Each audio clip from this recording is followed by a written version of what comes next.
6.12 북미 정상회담이 싱가포르의 센토사 섬에 있는 최고급 휴양지 카펠라 호텔에서 열리게 됩니다. 카펠라 호텔이 역사적 장소로 낙점된 데에는 경호상 또 보안상의 이점이 크게 작용한 것으로 알려지고 있습니다. 자세한 내용 김용현 동국대 북한학과 교수 그리고 정영태 북한연구소 소장과 함께 얘기 나눠보겠습니다. 어서 오십시오. 네, 예, 안녕하십니까. 당초에는 샹그릴라 호텔이 유력한 장소로 꼽혔었는데 결국은 카펠라 호텔로 낙점이 됐습니다. 카펠라 호텔로 낙점된 배경, 경호 문제가 가장 컸을까요? 그렇죠.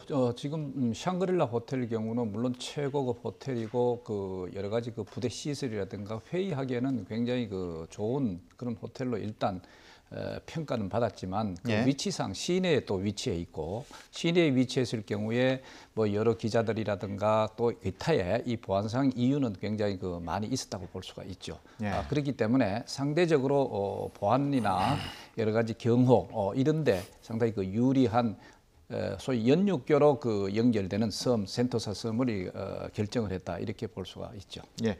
앞서 저희 취재 기자가 현지에서도 전해 왔는데 그 네. 다리만 막으면은 그야말로 경호상에는 문제가 없다 이렇게 얘기를 했어요. 그렇습니다. 지금 이제 가장 중요한 것은 아마도 김정은 위원장과 트럼프 대통령의 경호 문제, 예. 이 문제가 가장 중요하게 작용했다라고 봐야 됩니다. 그래서 섬으로 연결되는 다리가 한 700m 정도 다리가 있는데 예. 그 다리만 이제 완전히 차단하면 그리고 또 모노레일이나 또 그런 그 놀이시설 이 예. 부분만 좀 정리가 되면 접근하는 것은 뭐 거의 불가능하다. 해상으로밖에 접근할 수밖에 없기 때문에 경호 문제에 대해서는 상당히 북미가 신경을 썼다 이렇게 봐야 될 것 같습니다. 예, 지금 화면상으로는 그래픽으로 현지 호텔 모습을 볼 수가 있습니다. 싱가포르 시가와는 조금 떨어진 붙어 있습니다만 거의 섬으로 센토사 섬 볼 수 있고요. 다리가 연결되어 있는 걸로 알고 있습니다. 카펠라 호텔 어떤 곳인지 좀 간단하게 설명을 좀 해주실까요? 카펠라 호텔은 입구 자체가 한 250m 정도의 그 진입로가 직선이 아니고 예. 구불구불한 진입로에서 호텔이 보이지 않는다고 합니다. 예. 앞에서 보이지 않고 또 숲속에 가려져 있어가지고 외부에서는 호텔 내부 건물들을 제대로 관측하기가 어렵다. 예. 이렇게 지금 알려지고 있습니다. 지금 그래픽으로도 나오고 있습니다. 그렇습니다. 그리고 앞 연육도에 있는 최고급 휴양지이고 영국의 세계적인 건축가 노먼 포스터가 디자인했다 이렇게 돼 있네요. 네네. 그리고 이제 2015년도에 세계 상위 1%가 뽑은 럭셔리 호텔 10위에 올랐다. 예. 그러니까 굉장히 고급 호텔, 약간 휴양지 겸 그런 호텔 개념이다 이렇게 보시면 될 것 같고요. 예. 골프 코스도 2개가 있다고 합니다. 그래서 그 두 정상이 산책을 한다거나 예.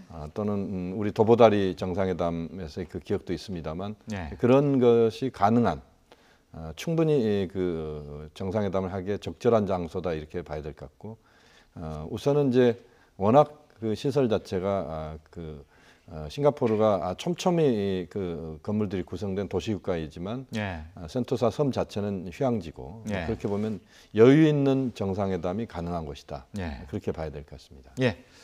앞서 미 백악관이죠. 북미 정상회담 시간을 발표를 했습니다. 한국 시간으로는 오전 10시였고요. 싱가포르 현지 시각으로는 오전 9시였는데요. 회담 장소를 발표한 것은 만 하루 뒤에 발표를 했습니다. 그만큼 회담 장소 결정을 고심을 했다고 봐야 될까요? 고심을 많이 했겠죠. 왜 그러냐 하면은 뭐 잘 아시다시피 김정은 위원장의 경우에는 이렇게 멀리 그리고 또 중국이라든가 구소련, 러시아 뭐 이런 어떤 공산주의 사회주의 체제의 국가가 아닌 보통 국가를 사실상 그 회의를 위해 가지고 예. 이런 여행을 한다는 것은 굉장히 그 이례적인 것이라고 봐야 되겠죠. 예. 그만큼 그 신변상 안전보호라든가 이 경호상의 문제가 가장 컸다고 볼 수가 있습니다. 예. 그렇기 때문에 이것을 이제 뭐 우리 김영희 교수께서 잘 설명해 주셨는데 우리가 좀 더 그 구체적으로 얘기를 한다면은 호텔이라는 거 두 가지가 우리나라도 있는데 하나는 이제 독립적으로 호텔이라는 거 있고 그 다음에 이거는 리조트 호텔이라고 볼 수 있대요. 리조트라고 한다는 것은 비교적 오락 유의 시설이라든가 이런 것이 겸비된 그런 그 고급 호텔이다 이렇게 볼 수가 있죠. 그래서 센토사 섬의 이 카펠라 호텔 자체는 그 후자적인 리조트 섬으로서 그리고 좀 상당히 좀 독립적이고 뭔가 좀 떨어져 있는 그런 예. 것이기 때문에 상당히 그 경호상이라든가 보안상으로 그 유리하다 이렇게 사실 볼 수가 있죠. 예. 뭐 그 외에도 여러 가지 좀 더 이제 그 도보를 통해 가지고 또 자유스럽게 얘기를 할 수 있는 어떤 그런 기회를 갖는다든가 하는 데서 도움이 되는데 그런데 이제 이 장소 문제에 있어서는 상당히 이제 미국 쪽에서 김정은 위원장을 배려했는 그런 측면이 있고 그 다음에 시간을 그 결정한 거는 김정은 위원장이 오히려 트럼프 대통령을 그 상당히 그 고려한 그런 측면이 사실 있습니다. 왜냐하면은 정상회담이라고 한다면 이렇게 아침 일찍 9시에 현지 시각이 9시죠. 싱가포르에 그 9시부터 이걸 한다는 것은 상당히 이것 자체도 이례적입니다. 이것은 싱가포르에서 9시면은 소위 그 워싱턴 그쪽 경우는 뭐 그쪽에도 밤 9시 정도 되죠. 소위 이제 프라임 타임 뉴스가 가능한 가장 그 시청률이 높은 어떤 그런 시점을 시간을 선택을 했다. 이라는 것은 김정은 위원장이 그만큼 이것을 그 배려했다. 이렇게 볼 수 있죠. 그러니까 전반적으로 보면은 상당히 그 나름대로 균형을 맞추면서 장소라든가 시간을 선택을 했다. 이렇게 평가를 해볼 수가 있습니다. 그 지금 말씀하신 것처럼 그 회담 시작 시간이 워싱턴 현지로서는 밤 시간, 그야말로 프라임 타임 시간인데 트럼프 대통령도 그 시간을 선호했을 가능성도 높겠죠. 그렇습니다. 아마 정치적으로 아마 트럼프 대통령은 이번 북미 정상회담을 최대한 자신의 떨어진 지지율을 회복하는 그런 수단으로 활용한다. 이건 뭐 분명한 목표라고 봐야 됩니다. 예. 그렇기 때문에 회담 시간도 아침 9시니까 미국 동부 시간으로 역시 저녁 9시고 미국 서부 시간으로 하면 아마 오후 6시 정도 될 겁니다. 예. 그래서 이제 미국의 시청자들이 TV에 가장 많이 앉아서 TV를 보는 시간이고 그것에 맞춰서 생중계를 할 거라고 봅니다. 예. 그러니까 역사적인 그야말로 세기의 만남을 생중계를 통해서 보여주는 특히 김정은 위원장 은둔의 왕국의 지도자를 양지로 끌어낸 사람이 나다. 네. 이것을 강하게 어필하는 이런 차원에서 트럼프 대통령이 그런 시간도 상당히 앞으로 당겼고 전체적으로 또 그 모든 뉴스를 집중시키는 그런 효과를 그동안 분명히 가져왔습니다. 예. 센토사 섬에 있는 카펠라 호텔로 결정한 것도 불과 몇 시간 전에 결정을 지금 할 정도로 모든 관심, 세계의 관심을 싱가포르로 전부 지금 집중시키고 있다. 이게 아마 트럼프 대통령의 전술적인 행보다 이렇게 봐야 됩니다. 예. 북미 두 정상이 오찬 또는 만찬을 할 계획 같은 거는 아직까지는 확정된 내용이 발표된 내용은 없습니다. 과거 트럼프 대통령이 김정은 위원장을 만나게 된다면 뭐 햄버거를 같이 먹고 싶다, 뭐 햄버거를 먹으면서 대화하고 싶다 이런 말도 했었는데 이번 회담에서 이런 희망이 실현이 될 수 있을까요? 뭐 충분히 그 가능한 얘기겠죠. 그런데 이제 이 햄버거를 같이 먹고 싶다 이라는 그야말로 꼭 햄버거를 같이 먹는다기보다는 예. 그만큼 이제 직접 만나서 대화를 하고 싶다는 것 강한 표현인데 그러나 일단 햄버거를 같이 먹고 싶다고 얘기했으니까 그것을 또 화두로 해서 여러 가지 또 이벤트 조성용으로 필요하다고 판단할 수는 있습니다. 그렇기 때문에 이런 그 햄버거를 또 준비를 해서 그것을 실질적으로 그 실현해 보이는 그런 어떤 그 이벤트도 창출할 가능성은 충분히 있다고 봐야 되겠죠. 예. 백악관 대변인이 북미 정상회담 일정을 12일에 열린다고 발표를 하면서 첫 회담이 열릴 예정이다. 이 첫이라는 표현을 했습니다. 첫 회담 그렇다면은 뭐 두 번째, 세 번째 회담도 가능하다. 이런 뜻으로 또 풀이할 수 있겠어요? 그렇습니다. 그러니까 그 회담이 6월 12일 날 아침 9시부터 회담이 열립니다만 아마 단독 정상회담, 그다음에 확대 정상회담 이런 수순으로 갈 가능성이 현재로서는 높다고 봅니다. 예. 그리고 이제 그 회담이 하루에 끝나는 게 아니고 13일에도 회담이 더 열릴 수도 있을 것 같고 예. 또 다른 차원에서 보면 6월 12일 싱가포르 정상회담 이후에 북미 정상회담이 다른 장소에서 그 올해 안에 한두 차례 더 열릴 수도 있다.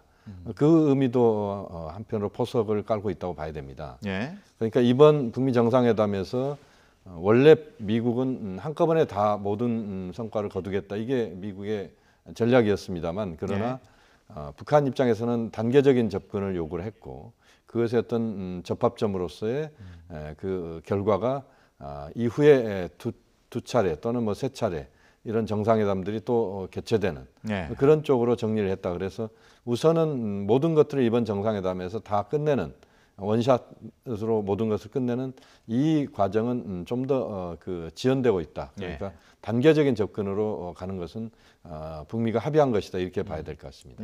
지금 김 교수님 설명을 잘 해주셨습니다만 어떨까요? 그 실무회담에서 뭐라 그럴까요? 북한 측의 요구 사항을 어느 정도 미국이 받아들였다고 봐야 되나요? 아니면 뭐 합의 내용이 좀 부족했다고 봐야 될까요? 크게는 지금 북한 측 요구를 상당히 받아들였다 이래 볼 수가 있습니다. 이제 방금 우리 김영인 교수께서 얘기해 주신 것과 마찬가지로 트럼프 대통령은 사실 올 인 원이라 그랬습니다. 한 번만에 모든 것을 그 해결하겠다 이렇게 얘기를 했거든요. 그러니까 북한이 일방적으로 핵을 폐기하고 그다음에 거기에 대한 보상을 한다 이런 식이었거든요. 그러나 이제까지 북한은 그것이 아니라 동시에 물론 그 여러 가지 해결을 해 나가는 것이지만 그러나 단계적으로 해 나간다. 그러면 단계에 따라서 동시 해결이다. 이런 얘기가 있었거든요. 자, 그렇다면은 지금 상대적으로 지금 이번 회담 자체가 회담에서 모든 것이 해결하는 것이 아니라 몇 차례의 어떤 정상회담을 더 거쳐서 해결하겠다 이랬으니까 일단 단계적인 방식에 접근했다고 볼 수도 있죠. 그렇지만 또 이러한 것이 또 완전히 북한이 말하는 그런 동시적 단계적 조치 그런 형식은 또 아니다.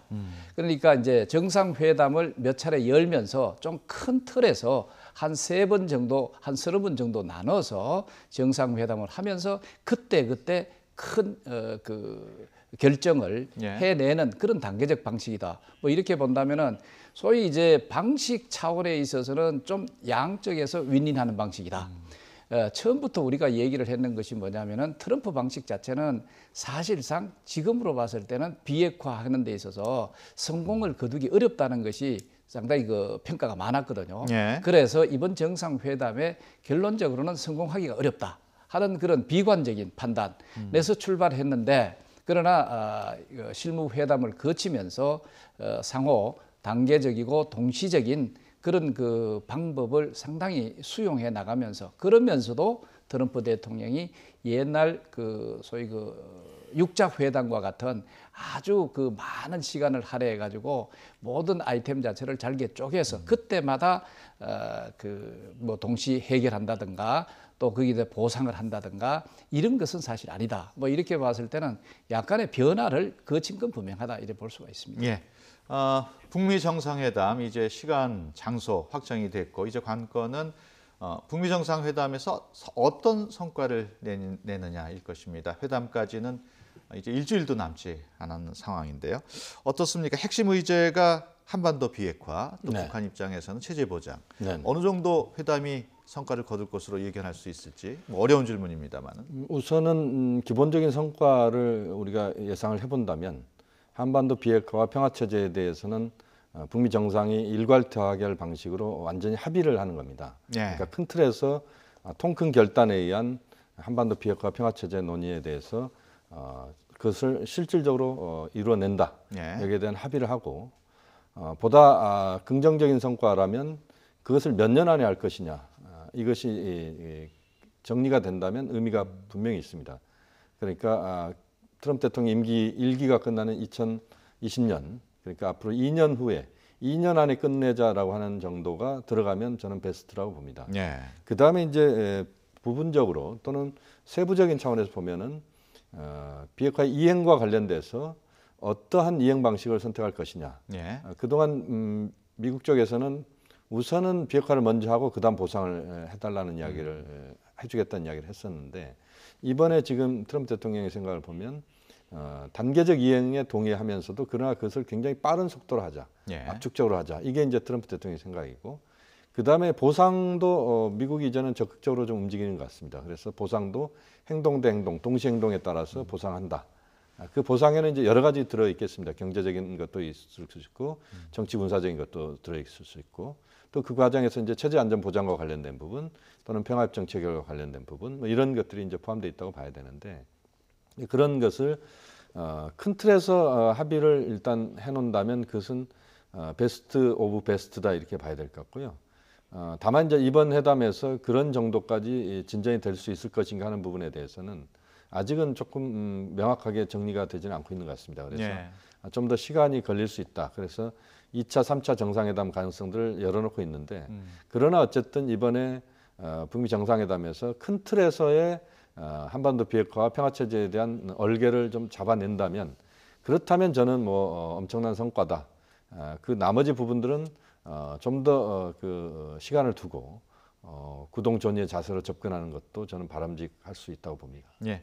사실 트럼프 대통령도 그 올가을에 중간 선거를 앞두고 있지 않습니까? 네. 그만큼 이번 정상회담에서 어느 정도 성과를 내야만 그 중간 선거에서도 좀 앞두고 마음이 편할 텐데 어떻게 예상을 하십니까? 그렇습니다. 지금 뭐 모든 것이 이번에 그 정상회담 자체가 그 미국의 그 정치적 일정이라든가 예. 이 정치적 성격의 회담으로 좀 변질되는 그런 측면이 좀 있는 것 같아요. 결국은 이제 비핵화라고 하는 것은 사실 그 과학 기술적으로 예. 이 자체가 폐기되는 어떤 그런 방향을 틀어야 될 텐데 예. 그것보다는 일정 자체를 상당히 좀 퍼포먼스 비슷한 어떤 그런 쪽으로 흐를까봐 하는 어떤 우려가 상당히 작용하고 있는 건 사실입니다. 예. 그럼에도 불구하고 이번 트럼프 대통령이 단순히 그 퍼포먼스에 해당하는 정도의 결과만을 도출했을 때 과연 자기가 정치적 길제에 도움이 될 것인가 하는 데 대한 또 회의론이 또 작용하고 있거든요. 예. 그렇다면은 첫째, 북한의 비핵화라고 하는 데 있어서 그야말로 좀 진정성이 있다고 하는 정도의 북한의 결단을 이번에 도출해내야 된다. 또 이것을 뒷받침할 수 있는 실질적인 그 이행 관철과 예. 관련된 방식에 있어서도 좀 상식적으로 봐도 좀 이해될 수 있는 정도가 돼야 된다. 이 두 개가 동시에 어우러졌을 때 자기 정치적인 측면에 있어서의 그 성과로 좀 그 부각을 시킬 수 있다. 자, 요것을 이제 북한도 이것을 상당히 그 의식하고 있지 않느냐. 뭐 네. 이렇게 본다면은 첫째, 북한도 어느 정도 자기들이 체제 보장이라든가 이 요구사항이 있을 테니까 그것이 이제 가장 중요한 것이 뭐냐. 최근에 나온 게 종전선언 문제입니다. 아마 북한이 이것을 강하게 주문했을 가능성이 있습니다. 예. 왜 그러냐면은 첫째, 자기들은 이 비핵화를 하기 위해서 첫째 핵을 갖게 된 이유도 체제 안전 보장, 군사적 위협 때문에 했기 때문에 일단 이러한 정전 상태가 아닌 사실은 그 전쟁을 끝내는 어떤 그런 상황을 먼저 만들어야 된다. 예. 그렇기 때문에 이 종전이라고 하는 것을 먼저 거치면서 그런 평화적 환경 속에서 비핵화 과정을 거치자. 이것을 요구했을 가능성이 사실 있죠. 그럼 네. 거기에 대한 트럼프 대통령이 어느 정도 수용적으로 했다면은 그 대신 트럼프 대통령은 김정은 위원장으로부터 분명한 완전한 비핵화와 관련된 진정성 어린 그런 내용을 받아들이는 또 네. 도출해내는 그런 것이 나와야 또 나올 가능성 이런 걸 중심으로 좀 진행되지 않겠느냐 이렇게 볼 수가 있죠. 예. 사실 김정은 위원장이 태도가 바뀐 게 신년사부터 바뀌었는데 그렇습니다. 그때 그 핵보다도 이제 경제 네네. 쪽에 관심을 많이 기울이겠다. 그래서 네네. 결국 지금까지 왔습니다. 그렇습니다. 무엇보다도 뭐 체제 안전 보장도 중요하겠지만 그 경제 발전을 위한 지원도 중요할 텐데 네네. 최근에 트럼프 대통령은 그런 지원은 뭐 일본이나 중국, 한국이 할 것이다 하면서 미국은 슬쩍 빠졌단 말이에요. 네네. 어떻게 그거를 예상을 해야 될까요? 지금 이제 김정은 위원장은 핵 있는 빈국은 이제는 정리를 해야 된다. 핵 없는 개발도상국으로 가자. 예. 그게 아마 김정은 위원장의 생각이라고 봐야 될 것 같습니다. 예. 거기에 미국이 얼마만큼 이제 화답을 해주느냐 하는 부분인데요. 지금 상황에서 봤을 때는 미국의 생각은 자기 돈은 내고 싶은 생각이 없습니다. 그러니까 돈은 한국, 중국, 일본이 대라. 예. EU까지 해서 이들 국가들이 내고 우리는 뒷짐지고 다만 미국의 직접 투자가 아닌 미국 기업들의 투자, 예. 미국 기업들의 직접 투자를 적극적으로 끌어내겠다. 이렇게 좀 이야기를 하고 있습니다. 아마 예. 트럼프 대통령다운 지금 발언이 나왔다 이렇게 봐야 되는데 물론 앞으로 그 북한의 북한판 마샬 플랜을 작동시킬 수밖에 없다고 보는데 그 과정에서 아마 국제 컨소시엄이 형성돼서 북한에 대한 개발을 할 겁니다. 예. 과거에 이제 한반도 에너지 개발 기구라고 해서 캐도가 만들어진 적이 있습니다. 그때 이제 북한의 함경도 신포에 경수로 발전소 짓는 과정에서 그때 이제 국제사회가 북한 신포 발전소를 짓는데 돈을 댔거든요. 예. 자재도 되고 공사까지 했습니다만 그때 한국이 70%를 댔고 일본이 20%를 댔고 10%는 유럽연합을 비롯한 기타 국가가 됐습니다. 그때도 예. 미국은 직접 돈을 내지 않고 중유를 지원했었습니다. 그런데 아마 이제 그런 사례들이 아마 원형이 되긴 할 겁니다만 한국이 70%를 대는 그런 정도는 아닐 거라고 보고요. 예. 어쨌든 저는 미국도 분명히 들어와야 됩니다. 미국, 중국, 한국, 일본, 그다음에 러시아, 그다음에 국제사회가 함께 북한판 마샬 플랜을 진전시켜야 된다. 그런 점에서 본다면 아마 북한도 거기에 대한 기대치가 상당히 크다고 봐야 될 것 같고 예. 또 일본으로부터는 이제 전후 배상금이 들어와야 됩니다. 한 120억 불에서 최대한 400억 불 정도 예. 이렇게 잡고 있는데요. 그렇게 보면 북한판 마샬 플랜은 한반도 비핵화 평화체제 논의의 속도에 따라서 상당히 빨리 진행될 수도 있다. 그런 점에서 북한의 기대가 분명히 있고 거기에 대한 기대치를 얼마만큼 국제사회가 충족시켜 주느냐도 예. 아마 비핵화의 진전을 상당히 빨리 그리고 제대로 하게 하는데 큰 영향을 준다 이렇게 봐야 됩니다. 예. 김정은 위원장이 싱가포르에 어떤 경로로 올 것인가 하는 것도 관심의 대상입니다. 집권 이후 최장거리를 이동하는 셈인데 중간에 중국을 경유할 가능성도 얘기가 나오고 있는데 어떻게 봐야 될까요? 지금으로 봐서는 거기 중국을 통해서 올 가능성 그거는 너무 노출이 되거든요. 예.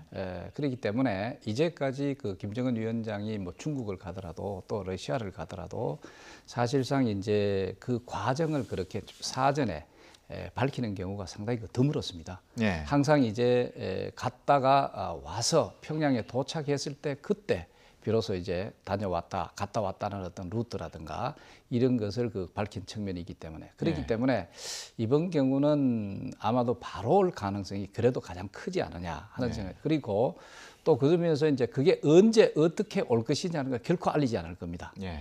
그만큼 이 김정은 위원장의 동선 자체는 상당히 어렵게 유지해오고 있는 건 사실이거든요. 예. 그런데 또 일말의 그 필요성 차원에서 본다면은 그래도 중국을 거쳐서 여기 오는 게 좀 더 안전할 수도 있겠다. 우리가 입장에 생각했을 때 왜 그러냐면은 바로 이래 왔을 때는 지금 뭐 그 북한의 그 전용기라든가 이런 것들이 뭐 여러 가지 그 문제성을 또 얘기를 하고 있고 또 예. 한계성을 얘기를 하고 있고 또 그 외에도 그래도 중국의 중간에 거치면서 시진핑 주석 혹은 중국 당국하고 여러 가지 그 좀 지원을 받아가면서 또 안전성 같은 이런 거 개인 어떤 그런 그 보안 같은 이런 것도 거기에서 지원을 받아가면서 한다라는 것을 봤을 때는 또 중국을 거쳐서 오는 것도 괜찮겠다 하는 생각이 사실 들거든요. 예. 그럼에도 불구하고 꼽으라면은 바로 오는 것이 가장 강할 것 같고 그렇다고 해가지고 또 중간에 거칠 가능성도 전혀 배제할 수 없는 상황은 상황이다 이렇게 예. 볼 수 있습니다. 또 일부에서는 정상회담을 앞두고 있는데 네. 만약에 김정은 위원장이 중국을 경유하게 되면